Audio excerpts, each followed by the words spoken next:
안녕하세요. 매일 새로운 사연을 전하는 읽어주는 사연 라디오입니다. 구독과 좋아요, 많은 공유 부탁드립니다. 오늘의 사연 시작하겠습니다.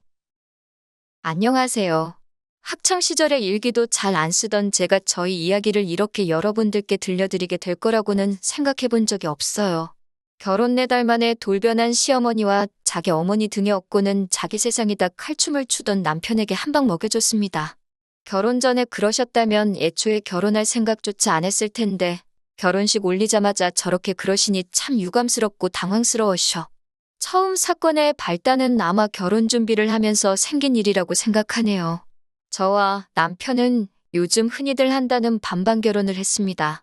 반반 결혼 진행하면서도 예단이다 뭐다 해서 시어머니께서는 돈 맨 끝짜리 한 푼이라도 손해보는 기분 들지 않게 뽕을 뽑으려고 하시는 느낌을 받았어요.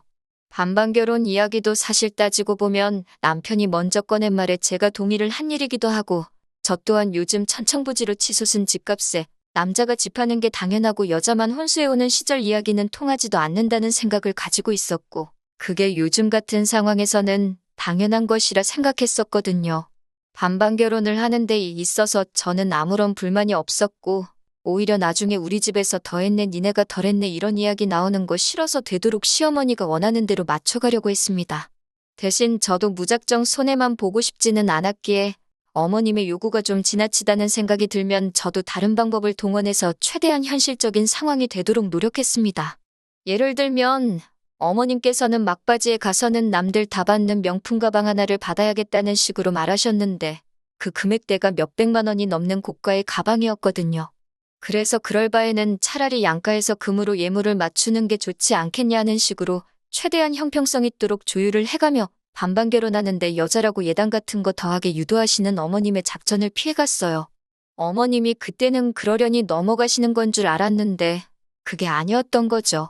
어머님은 제가 영악하다고 받아들이셨고 그 일을 가지고 어머님 말에 꼬박꼬박 대들고 토다는 며느리라 생각하고 저에게 앙심을 품으셨던 거예요. 말씀드렸다시피 저희가 반반 결혼을 했으니 저는 당연히 결혼 후에 버는 돈을 각자 알아서 관리할 생각이었습니다. 남편이 다니는 직장이 나쁜 편이 아니고 회사 이름만 두고 본다면 이름만 들어도 웬만한 사람은 다 알 정도로 제가 몸담고 있는 회사보다 훨씬 유명한 곳이었습니다.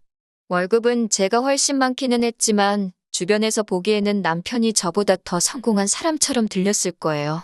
아무튼 반반 결혼 이야기 꺼낸 것도 남편이고 각자 부모님께는 셀프효도로 알아서 잘하자고 말 꺼낸 것도 남편이었습니다. 그래서 저희는 벌어온 돈에서 대출이자나 생활비를 각자 월급의 일정 비율로 계산해 똑같이 내기로 했었습니다. 그러니 따지고 보면 생활비로 나가는 돈이 제가 더 많은 상황이었지요.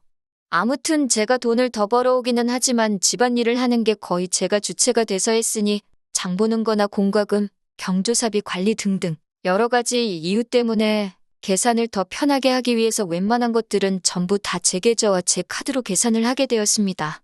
그러는 편이 나중에 생활비와 제가 따로 관리한 돈을 나누기 편했기 때문이에요.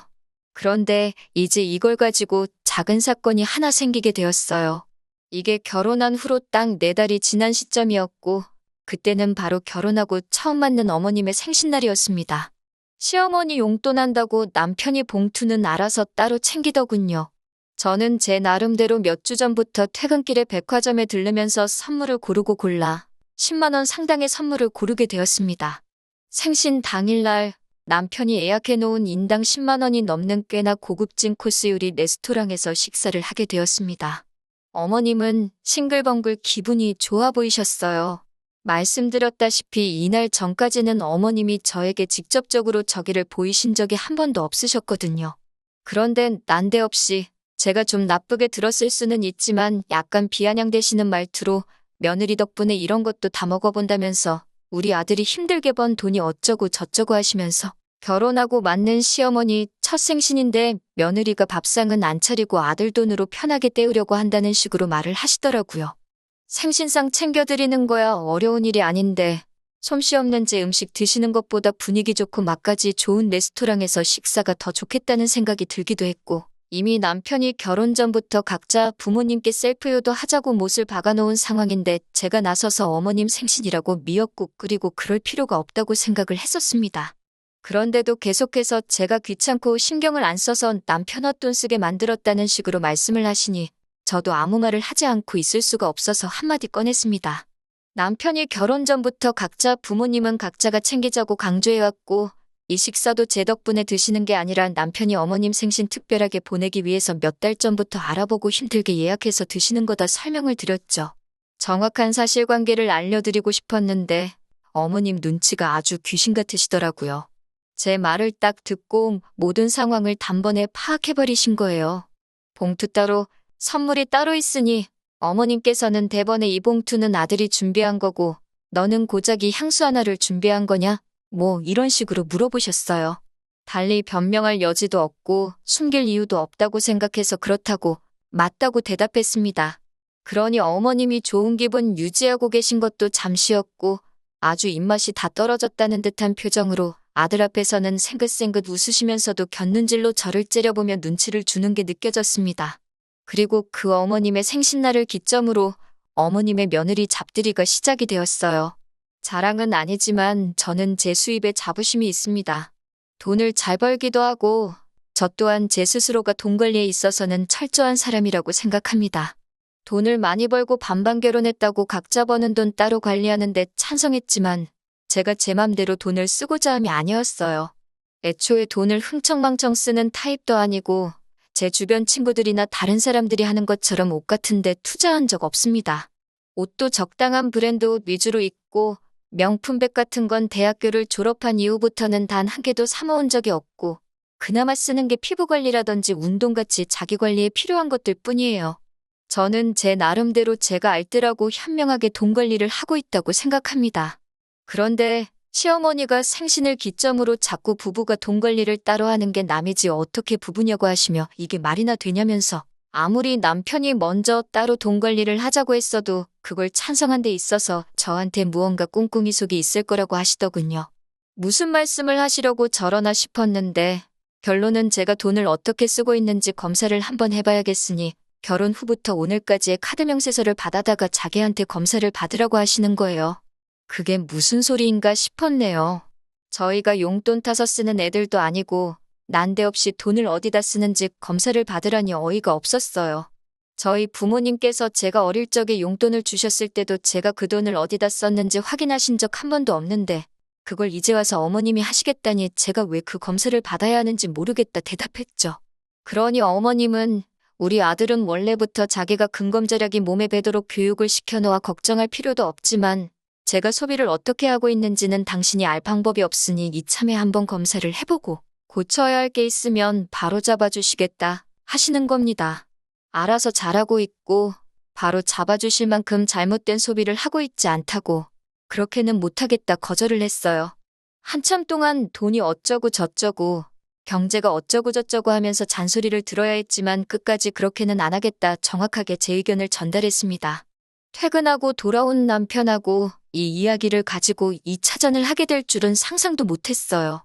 남편은 집에 오자마자 대뜸 어머니한테 이야기 다 들었다고 며느리가 시어머니한테 그게 뭐하는 버르장머리냐고 하면서 다른 것도 아니고 어른이 여태까지 축적된 삶의 지혜를 나눠주시겠다는데 제가 뭐라고 그걸 거절을 하냐고 따지는 거예요. 당신한테는 그게 삶의 지혜일 수도 있겠지만 나는 어머님이 내 일거수일투족을 감시하고 내 자유를 억압하는 걸로밖에 보이지 않는다. 어머님은 그저 내가 돈을 어디다 쓰고 있는지 궁금한 거 아니냐? 괜히 꼬투리 잡혀서 한 소리 듣고 싶은 마음도 없고 그렇게 할 생각도 없다. 반대로 친정어머니가 당신한테 카드 명세서 달라고 하면 보여줄 거냐 따졌습니다. 그러니 남편이 자기는 한점 부끄러울 게 없으니 당연히 보여드린다고 하면서 저보고 목 캥기는 게 있으니 안 보여드리는 거 아니냐고 어깃장을 부리기 시작하는 거예요. 애초에 저희 어머니가 남편한테 카드 명세서를 보여달라 하실 일도 없겠지만 남편은 계속 제가 싫다는 의사를 표현하니 네가 떳떳하면 그걸 숨길 이유가 뭐가 있겠냐고 하면서 어디 못 보여줄 정도로 허투루 돈 관리를 하고 있으니 그런 게 아니냐고 하더라고요.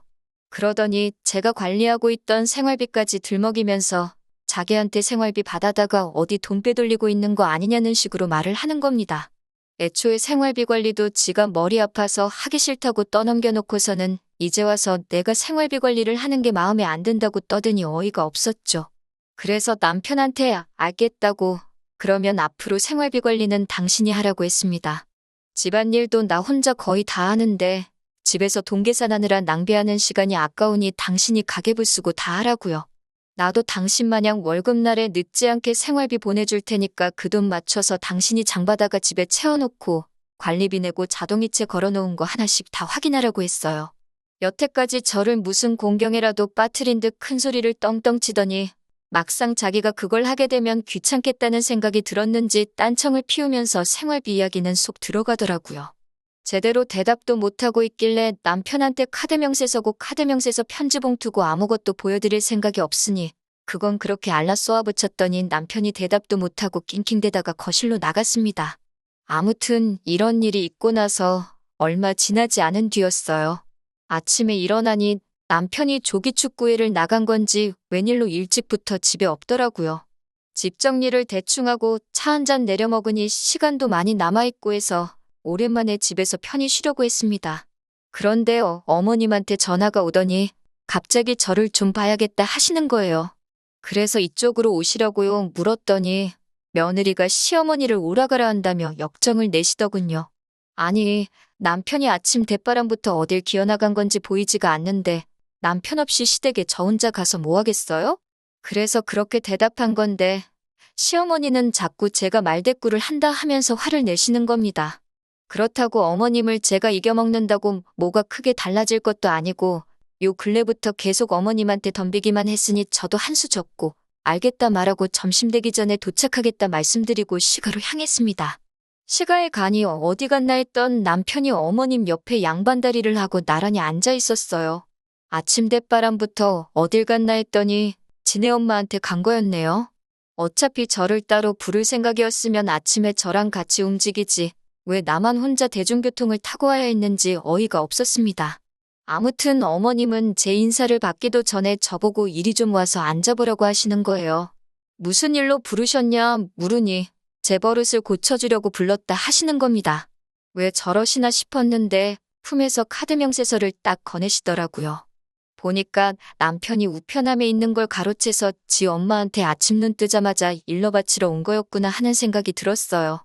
그걸 꼭 봐야겠다는 시어머니도 웃겼지만 카드 명세서를 가로채서 어머님 가져다 준 남편이 더 웃겼습니다. 솔직히 그 상황에서 집안을 뒤집어버리고 싶을 만큼 화가 많이 났는데 일단 참았어요. 어차피 카드 명세서 안에 흠잡을 곳 하나 없을 거 알고 있었으니 차라리 두 번 다시 제가 돈 쓴 거 가지고 두 번 다시 이야기도 꺼내지 못하게 정확하게 제 할 말을 하는 게 낫겠다 싶었습니다. 결제 내역을 보고 무슨 공부라도 한 건지 명세서 곳곳에 동그라미가 쳐져 있고 뭐라 메모가 써 있더군요. 마땅히 건드릴 말이 없으니 마트에서 장 본 거 가지고 말을 꺼내시더라고요. 둘이서 먹는데 무슨 장 보는데 돈을 그렇게 많이 쓰냐고 하면서 혹시 마트에서 몰래 한우 같은 걸 사가지고 친정에 보내주고 있는 게 아니냐고 하는 겁니다. 남편이 자기 차를 애지중지해서 여자인 제가 차를 끌면 차 어디서 긁어올 수도 있다고 운전대도 못 잡게 하거든요. 그래서 장 보러 갈 때는 항상 남편과 함께 갑니다. 장 보는데 돈이 많이 나오는 건 미리 조리된 튀김 같은 거 먹고 싶다. 튀김에는 맥주를 마셔야지 않겠냐. 고기 구워 먹고 싶다 하면서 쓸데없는 거 하나씩 더 담는 아드님 덕분에 그런 거라고? 애초에 친정은 지방에 있는데 제가 뭐하러 신선식품을 사서 빼돌리겠냐고. 생활비 관리 차원에서 마트에서 그동안 장본 영수증을 다 가지고 있는데 원하시면 보여드리겠다 했죠. 장본 걸 가지고 트집을 못 잡겠다 싶으니 이제는 백화점으로 찍힌 걸 가지고 뭐라 하시는데 하나는 어머님 생신 때 선물 산 거고 나머지 두 개는 계절 바뀌면서 옷 두 벌 산 거라고 말씀드렸습니다. 제가 무슨 옷을 한 번 입고 새 옷을 사는 것도 아니고 계절 바뀌면서 두 벌 산 게 큰 문제가 되나 싶었죠. 그런데 어머님이 며느리가 시어머니보다 좋은 옷을 사 입을 수가 있느냐고 뭐라고 하시는 거예요. 치장하는데 쓰는 돈은 여자인 저보단 남편이 더 많이 쓰고 있는 상황이고 어머님 논리대로라면 시장에서 파는 옷 대충 사서 입고 지내시는 친정아버지보다 남편이 훨씬 좋은 옷을 더 입고 다니고 있는 것부터 지적해야 할 일이고 남편은 심지어 결혼하면서 지 대학 동기 누구는 차를 뭐를 타고 다니네 하면서 남 보는 눈 부끄럽지 않고 싶다며 팔자에도 없는 외제차를 끌고 다니고 있었거든요. 더 들어봤자 제가 카드로 커피 한두 잔 사 마신 것까지 문제 삼으실 것 같아서 제가 나서서 한마디 했습니다. 돈 아끼는 거 누가 좋은 줄 모르냐고. 남편이 차값으로 달달이 내고 있는 돈이며 술값으로 나가는 돈부터 뭐라고 하시는 게 맞지 않냐. 저의 버릇을 고치기 전에 어머님 아들부터 교육을 다시 시키셔야 하는 거 아니냐 말씀드렸어요. 어머님이고 남편이고 둘 다 아무 말도 못하더군요. 각자 돈 알아서 관리하자고 꺼낸 것도 남편인데 이렇게까지 나오시니 어머님 말씀대로 하겠다고 말하고 앞으로 돈을 아껴 쓰겠다고 한 수 져주는 척 했어요. 아무 말도 못하고 난처해 하시다가 제가 어머님 뜻대로 하겠다고 하시니 어머님 표정이 다시 밝아지시더라고요. 그래서 저도 이어서 앞으로 반반 생활 청산하고 남편 월급은 앞으로 제가 관리하겠다. 그리고 가계부를 정확하게 적어서 한 달에 한 번씩 어머님께 보여드리겠다 했어요. 그러니 어머님이 갑자기 당황한 표정으로 왜 그게 그렇게 되는 거냐 하시는 거예요. 그래서 당연한 것 아니냐고. 누가 봐도 남편보다 제가 더 돈을 알뜰하게 관리하는 것 같으니 어머님이 원하는 대로 돈을 아끼기 위해 그렇게 하려는 거라 대답했죠. 앞으로 남들이 하는 것처럼 용돈 드리는 것도 명절 2번과 생신날, 어버이날만 챙기겠다고 했습니다. 액수도 친정씨가 할 것 없이 인당 10만 원으로 통일을 하고 남편과 저도 교통비를 제외하고 한 달 용돈은 20만 원으로 정해놓겠다고 했어요. 식비도 끼니당 3천 원이 넘지 않게 만들고 혹시나 식비 예산을 초과하면 맨밥에 간장 찍어 먹어서라도 그 돈을 맞추겠다고 했습니다. 제가 돈 아낄 줄 몰라서 그동안 남편이 자유롭게 돈 쓰고 다니는 거 내버려둔 게 아니라고 했죠. 모르긴 몰라도 남편이 어머님께 용돈식으로 보내주는 돈도 액수가 꽤 될 거라 생각했는데 어머님 반응을 보니 그게 진짜였구나 하는 확신이 들더군요. 오히려 제가 어머님 말을 듣고 뉘우치는 척하면서 저렇게 나오니 시어머니도 승산이 없다고 생각했는지 바로 꼬리를 내리시고는 그렇게까지 자린고비처럼 살라고 하는 말이 아니라 앞으로 돈을 더 계획적으로 사용했으면 싶어서 그러신 거라고. 앞으로 잘하면 되는 거 아니겠냐고 상황을 정리하려고 하시더라고요. 그때 저도 알겠다고 하고 그냥 끝내도 좋았겠지만 막상 그렇게 끝내자니 썽에 차지가 않더라고요. 아니에요, 어머님 하면서 어머님이 몸소 근검절약에 대해서 가르침을 주시는데 제가 어떻게 그냥 넘어가겠냐고 말하고 마트에서 장 보는 것도 아끼고 어머님보다 좋은 옷 사입을 생각 없으니 지금 있는 옷들이 다 달아해질 때까지 일단 입어보겠다고 했습니다. 그러면서 저도 이렇게 노력을 하는데 남편 또한 달마다 쓸데없이 나가는 돈이 많은 것 같으니 남편 것도 같이 정리하겠다고 했어요. 그중에 제일 쓸데없이 돈을 많이 먹는 게 외제차인 것 같다고 남편 차는 국산 준중형차나 경차로 바꾸는 게 더 경제적이지 않겠냐고 한마디 했어요. 남들도 다 타고 다니는데 남편이라고 못할 이유가 없다고요. 어머님도 여태 저를 교육하겠다고 꺼낸 말이 있으니 괜찮다고 했다가는 또 남편 월급 관리를 하겠다고 나올까봐 우려가 되신 건지 그러면 그렇게 하자고 엉겁결에 대답을 하셨네요. 남편이 보내주는 용돈이라도 지켜야겠다 생각하셨던 게 아닐까 싶어요. 저도 어쨌든 어머님이 꺼낸 말에 맞춰서 새 옷 사입는 일은 없어지고 말았지만 살을 내주고 뼈를 취했다는 생각을 하니 별로 아깝다는 생각도 들지 않았네요. 그렇게 얼마 전에 남편이 타던 외제차는 얼마 전에 리스 승계를 해주고 완전히 처분을 했고 돌려받은 보증금 가지고 중고매물로 나온 경차를 한 대 뽑아줬습니다. 동네 운전 못하는 여자들이나 타고 다니는 차 같다고 툴툴대더니 외제차 끌던 적에는 기름값이 얼만지간에 비가 오나 눈이 오나 그 차 끌고 출근하겠다 하던 남편이 요즘은 차는 거들떠도 안 보고 지하철을 타고 다니네요. 덕분에 차는 제가 끌고 다니고 있고요. 작은데 연비도 좋고 차도 잘 나가는데 뭐가 그렇게 타기 싫다는 건지 모르겠어요. 어머님은 그 이후부터는 제 길을 죽이는 걸 포기하신 듯한 눈치예요. 결혼 전에 들은 이야기인데 남편 말로는 어린 시절에 형편이 그렇게 어려웠던 시절이 있었다네요. 그때 어머님이 알뜰살뜰 아끼고 모아서 지금 살고 계신 아파트를 자가로 소유하게 되신 거다. 인간 승리다 뭐 이런 식으로 이야기를 하셨는데 막상 제가 어머님이 하셨던 것처럼 돈을 그렇게 아낀다고 나오니 당신 모습을 저에게서 보셨나 봐요. 요즘은 저한테 아들 욕도 가끔씩 하시면서 돈 허투루 안 쓰게 저보고 잘 좀 이끌어달라고 하실 정도입니다. 남편이 시어머니한테 보내던 용돈은 사실이었어요. 지금도 받고 계시고요. 그런데 어머님께서 그 이야기를 제게 꺼내시면서 그 돈은 어머님께서 따로 모아서 저희한테 돌려주실 계획이니 마음에 담아두지 말고 나쁘게 생각하지 말라고 하시네요. 어차피 대리효도 하지 말자고 정해놓은 상황에 남편이 벌어온 돈으로 효도를 하는 거에 불만은 크게 없었어요. 저에게 숨기고 있고 자기는 하는데 저는 안 된다는 식으로 나오는 게 마음에 안 들기는 했지만요. 아무튼 그 돈은 남편이 힘들게 일해서 번 돈이고 어머님께 그 돈을 드리는 건 남편이 판단하기에 그만큼 가치가 있다고 생각해서 드리는 게 아니겠냐고.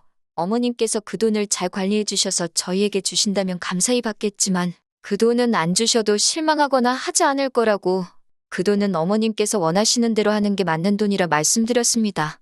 그제서야 어머님, 저한테 미안했다 사과하시면서 남편 복 자식 복 없이 박복하게 살아왔는데 자기가 며느리 복이 이렇게 있는 줄도 몰랐다고 하시며 내 자식만 챙긴 게 미안했다 하시면서 앞으로 여자들끼리 잘 해보자고 하셨어요.